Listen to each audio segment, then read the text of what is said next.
Bonjour à tous et à toutes. Comme Samuel a déjà dit, je suis Ross Ballard et mon épouse Ashley et moi, nous sommes missionnaires avec le Christian and Missionary Alliance en Amérique.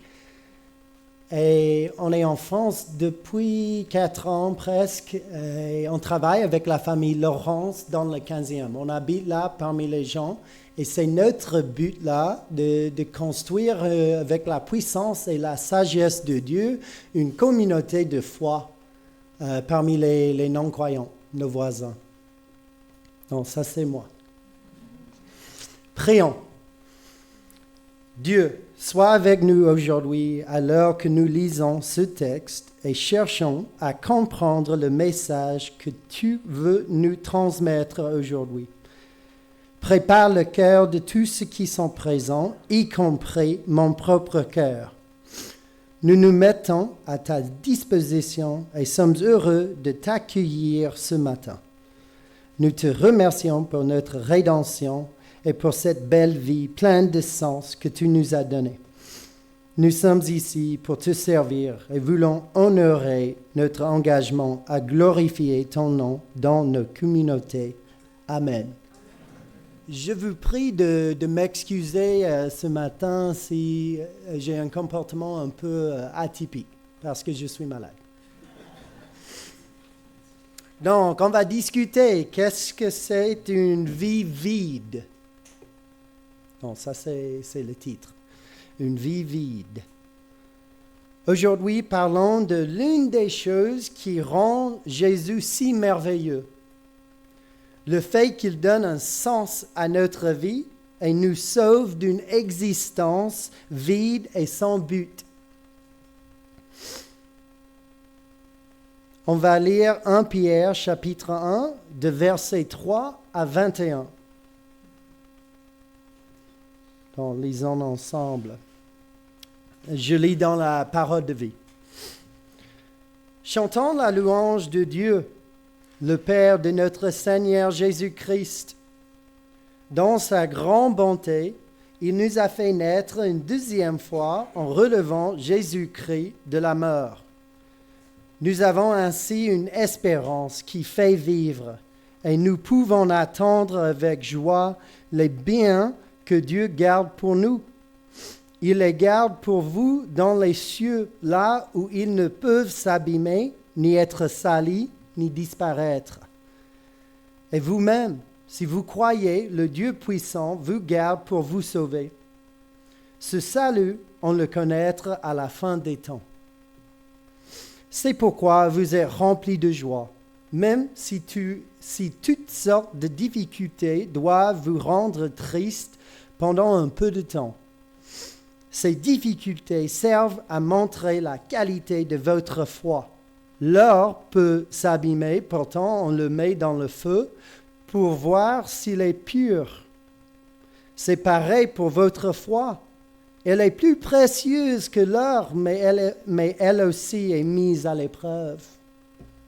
Alors, quand Jésus-Christ paraîtra, vous recevrez honneur, louange et gloire à cause de la qualité de votre foi. Ou peut-être on peut mieux dire grâce à. Jésus, vous ne l'avez pas vu et pourtant vous l'aimez. Vous ne le voyez pas maintenant et pourtant vous croyez en lui. C'est pourquoi vous êtes remplis d'une très grande joie, une joie si grande qu'on ne peut même pas en parler. Cette joie, vous l'avez parce que vous êtes sauvés. Voilà la récompense que vous gagnez en croyant en Jésus. Les prophètes ont fait beaucoup de recherches au sujet de ce salut. Par avance, ils ont parlé du don que vous alliez recevoir. L'Esprit du Christ était en eux et il a annoncé par avance les souffrances que le Christ allait supporter et la gloire qu'il allait suivre. Les prophètes ont cherché à comprendre à quel moment et de quelle façon ces choses allaient arriver. Voici ce que Dieu leur a appris. Le message qu'il donnait n'était pas pour eux, mais pour vous et pour moi. Maintenant, ceux qui annoncent la bonne nouvelle vous ont communiqué ce message avec la puissance de l'Esprit Saint envoyé du ciel. Et ce message, les anges eux-mêmes désirent beaucoup le connaître. C'est pourquoi soyez prêts à l'action, restez attentifs. Mettez toute votre espérance dans le don que vous allez recevoir quand Jésus-Christ paraîtra. Obéissez à Dieu, ne suivez donc pas les désirs que vous aviez autrefois avant de connaître le Christ. Dieu vous a appelé et il est saint, alors vous aussi devenez saints dans toute votre conduite. En effet, les livres saints disent, « Soyez saints parce que moi, je suis saint. » Dans vos prières, vous appelez Père celui qui juge chacun selon ce qu'il a fait, sans faire de différence entre les gens. Alors vivez en respectant Dieu avec confiance pendant que vous êtes sur la terre. La façon de vivre que vous avez reçue de vos ancêtres ne menait à rien. Mais vous le savez, Dieu a payé un grand prix pour vous libérer de cette façon de vivre. En effet, il ne l'a pas fait avec des choses qui peuvent s'abîmer comme l'or ou l'argent, mais il vous a libéré avec le sang précieux du Christ, qui est comme un agneau sans défaut et sans tache. Dieu l'a choisi avant la création du monde et pour votre bien, il l'a fait connaître maintenant, en ces temps qui sont les derniers. C'est par le Christ que vous croyez en Dieu qu'il l'a réveillé de la mort et lui a donné la gloire. Voilà pourquoi vous mettez votre foi et votre espérance en Dieu. Fin de lecture.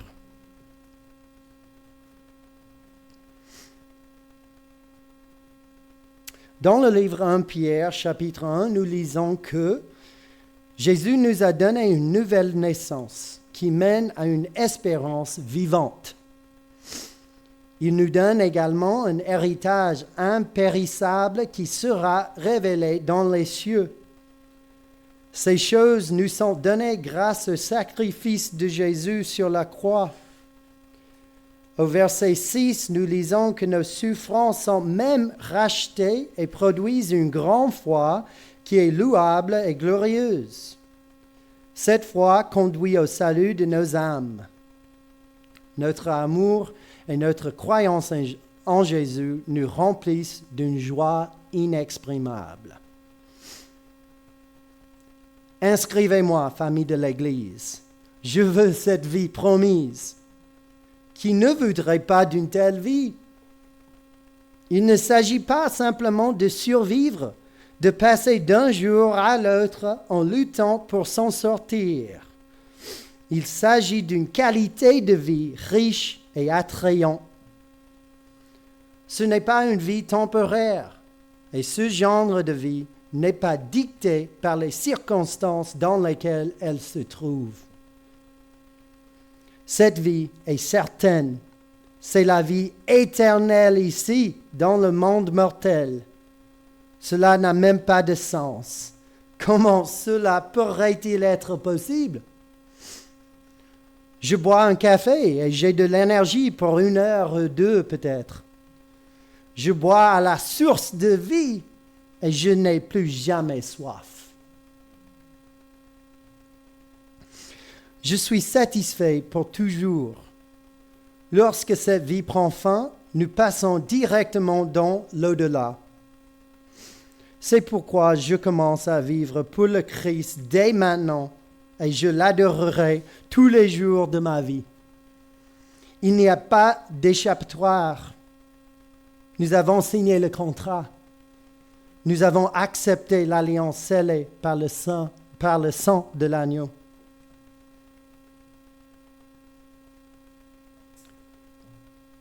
Nous savons que vivre, c'est être en vie. Cependant, le mot « vie » est un monomère, car une vie est un terme, une durée. Il y a un début et une fin.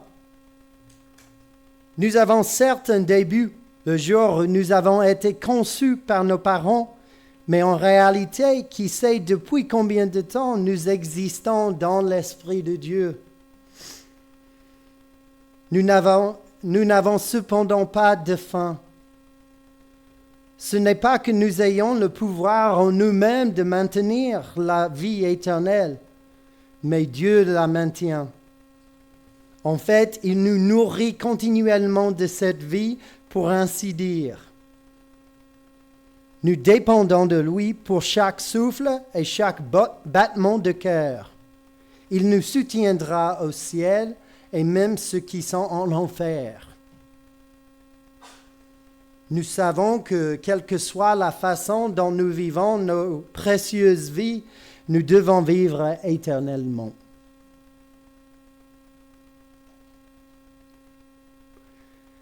Que se passe-t-il ensuite? Que devons-nous en penser? Ou que devons-nous faire de cette information? Cette question est pour moi de la plus haute importance en raison de ce que j'ai lu au verset 18. Donc ça, c'est le verset principal d'aujourd'hui. La façon de vivre que vous avez reçue de vos ancêtres ne menait à rien.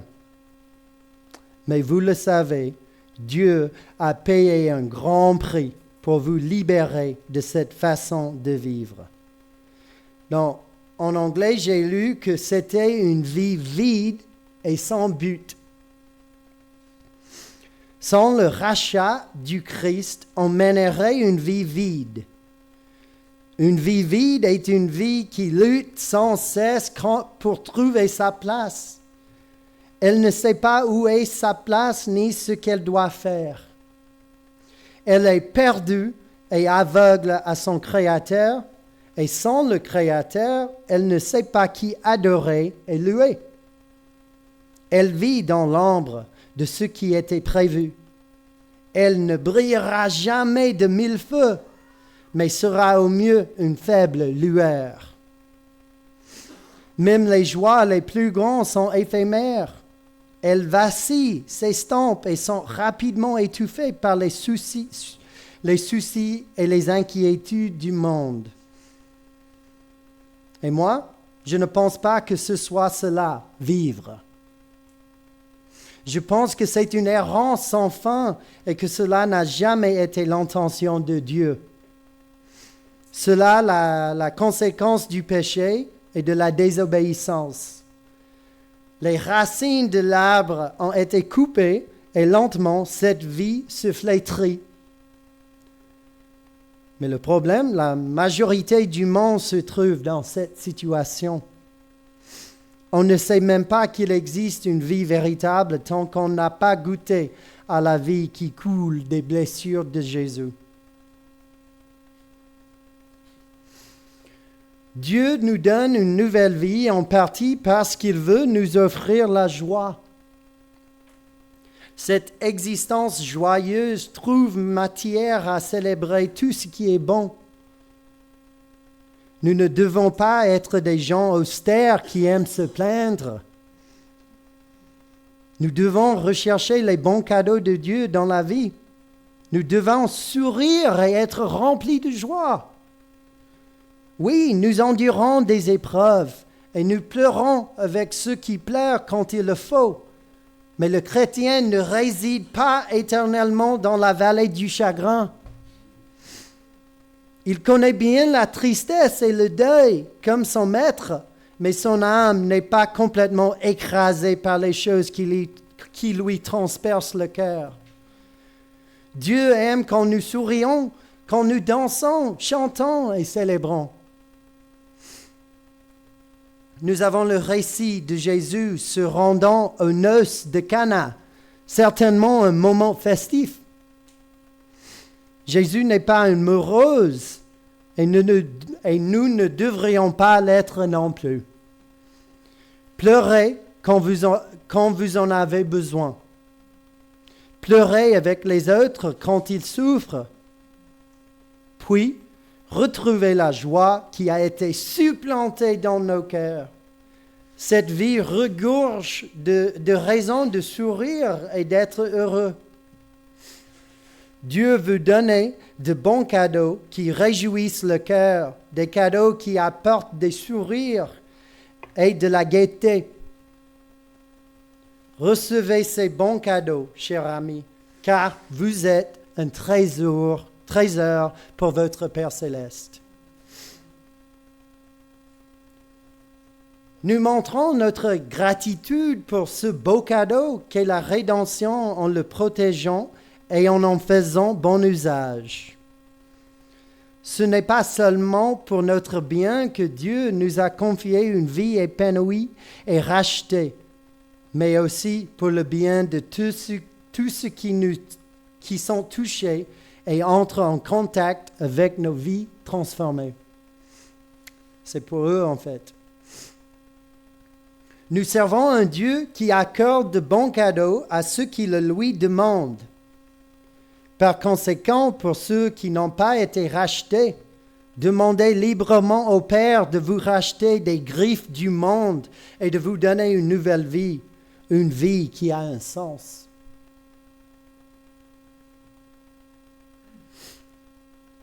Une autre façon de montrer notre reconnaissance pour cette vie rachetée que Christ a rendue possible est de marcher dans la sainteté devant ceux qui nous entourent. Nous avons un ministère semblable à celui du peuple israélite antique qui a été choisi par Dieu comme son peuple saint. Il devait être une représentation fidèle de son Dieu auprès des nations païennes environnantes.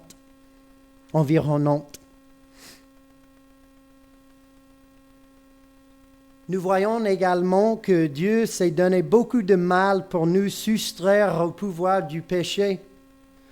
Cela nous montre que son cœur brûle d'amour pour nous.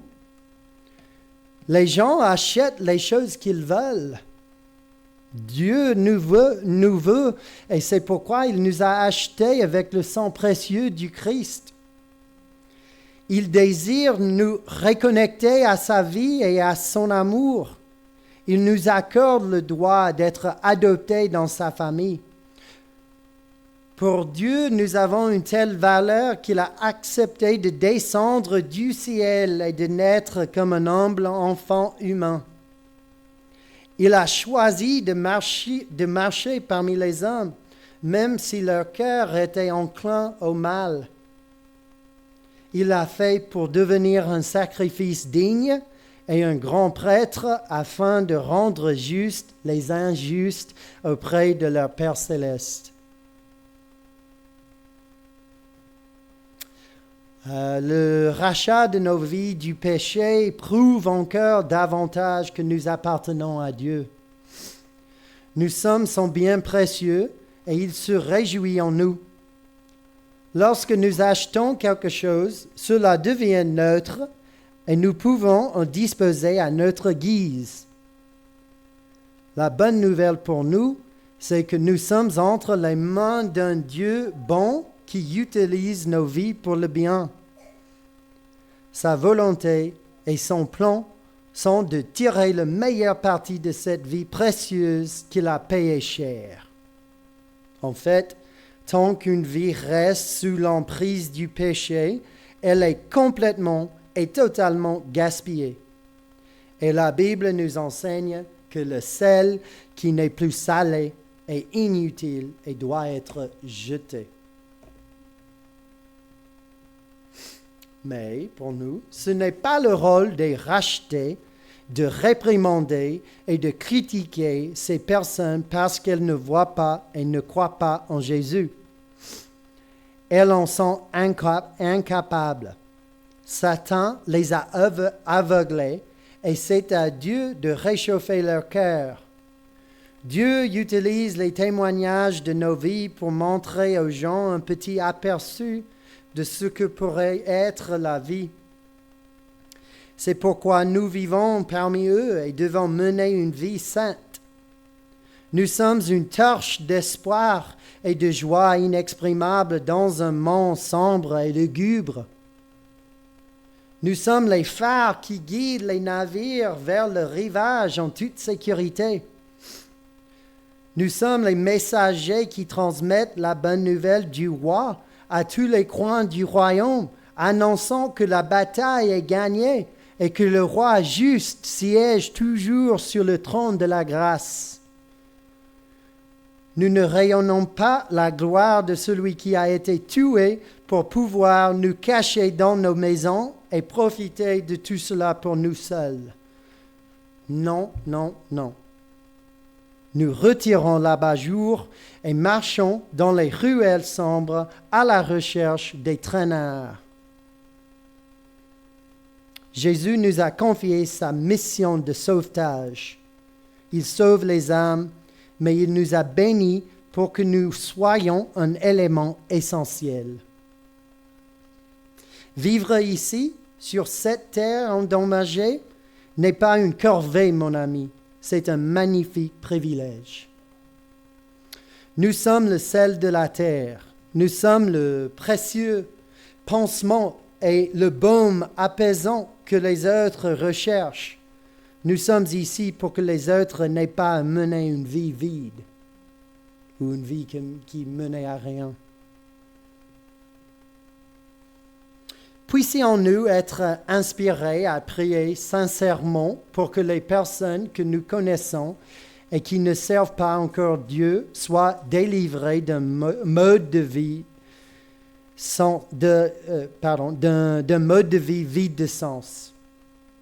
Dieu a versé son sang et est mort afin que l'homme puisse être libéré du vide et rempli de toute la bonté de l'Esprit du Christ.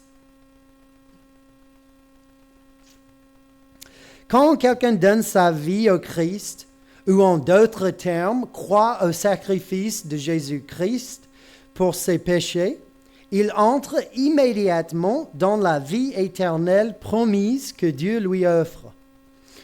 Les choix qu'il fait et les choses qu'il accomplit pendant les jours qui lui restent sur cette terre ont une importance considérable. Je ne trouve aucune indication dans la Bible que nos jours sont futiles ou superflus. Je refuse de croire que Dieu gaspille quoi que ce soit. Ce n'est pas le Dieu que j'ai appris à connaître et à adorer. Mon Dieu fait tout avec intention et détermination. Mon Dieu ne commet pas d'erreur. Tout a été mûrement réfléchi et exécuté à la perfection. En parlant de ce Dieu, je me réjouis d'approfondir le sens du mot « racheter » utilisé au verset 18. Il est dit qu'ils ont été rachetés d'une vie vide de sens.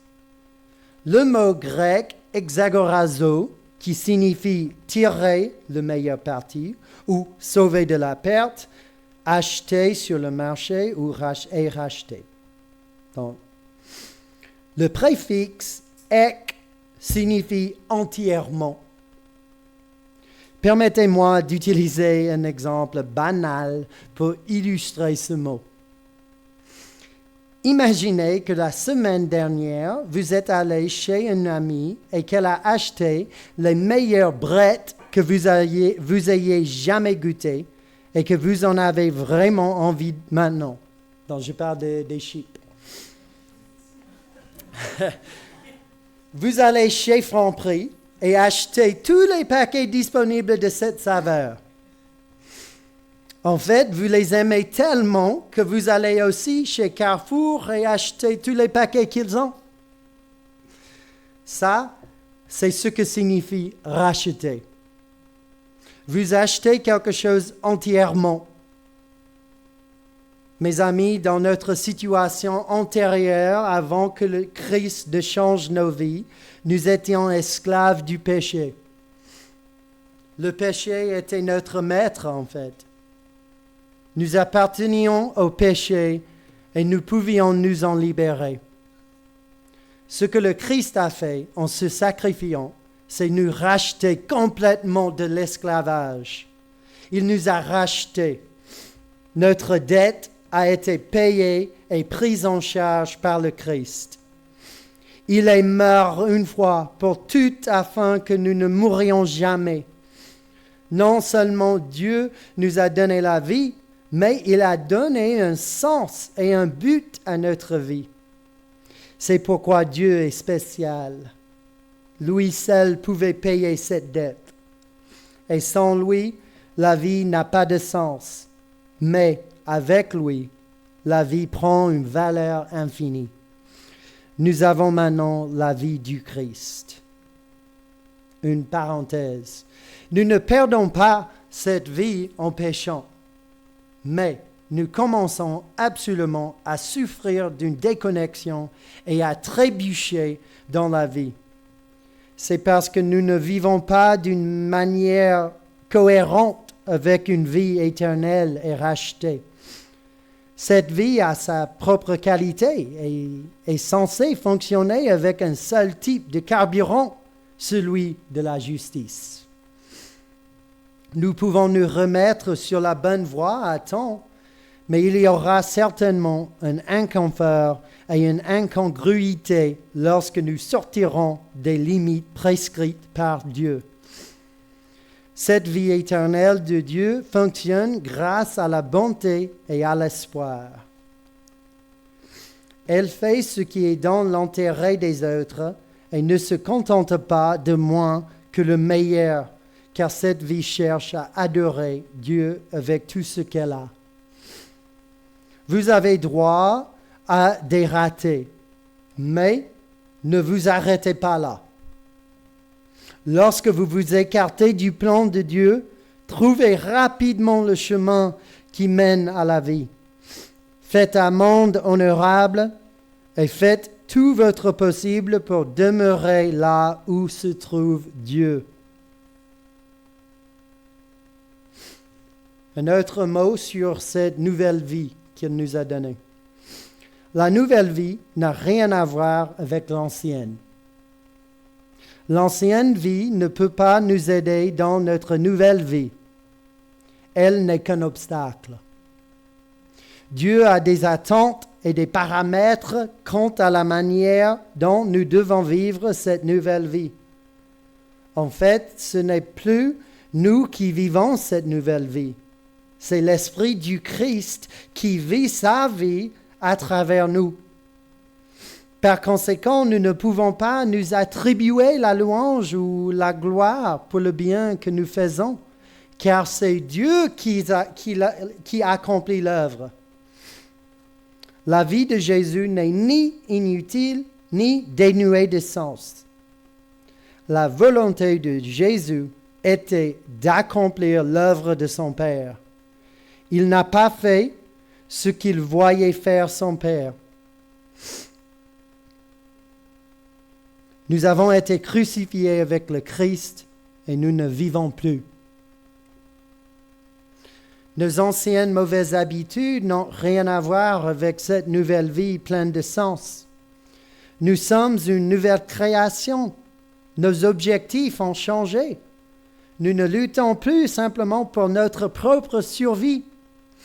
Nous vivons désormais de manière à être une bénédiction pour les autres et à glorifier les bonnes œuvres de Dieu.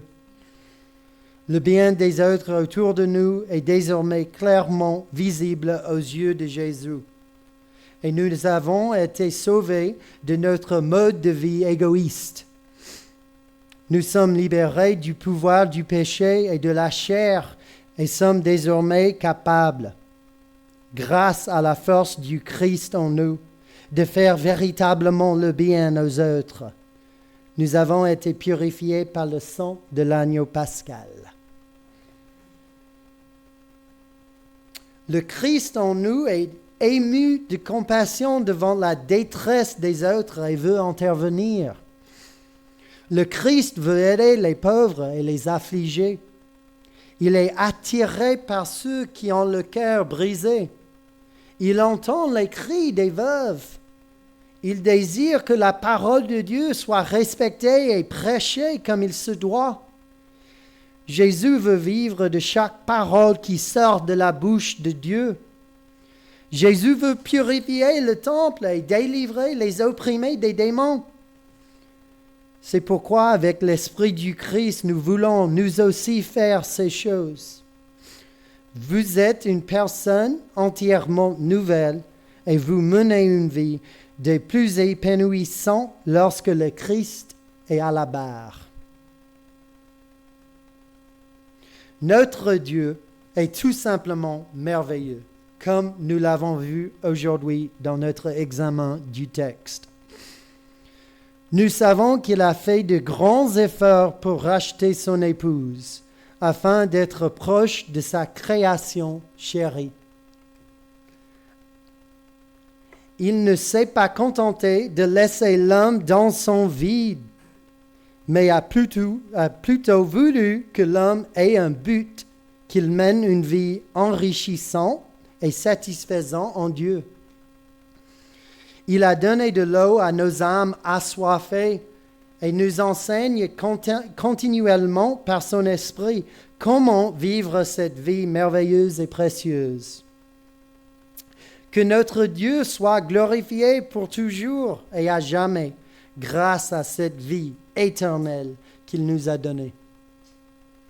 Lors de notre conversion, nous avons tous reçu le Saint-Esprit comme sceau de notre adoption et c'est maintenant notre belle tâche d'amour que de glorifier le grand nom de notre Père. Nos vies ont été rachetées des griffes maléfiques du péché. Notre nouveau Maître est infiniment bon et tire pleinement parti de nos vies.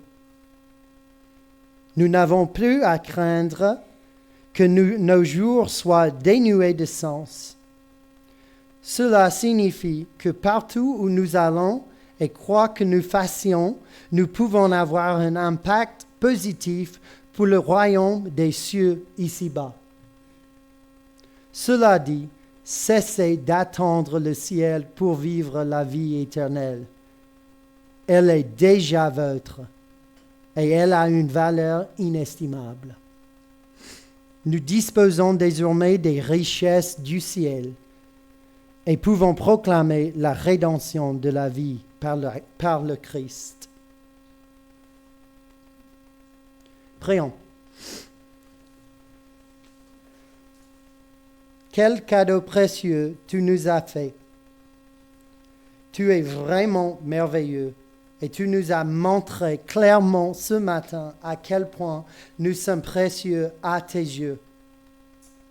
Nous voulons te montrer à quel point tu es précieux à nos yeux en obéissant bien à ta sainte parole et en tirant le meilleur parti de nos vies. Elles t'appartiennent parce que nous reconnaissons que tu nous as rachetés d'une vie vide de sens. Tu donnes un sens à nos vies et elles sont pleinement accomplies en toi. À toi soit la gloire aujourd'hui, demain et pour toujours. Nous marchons joyeusement avec toi en quittant ce lieu de culte. Amen.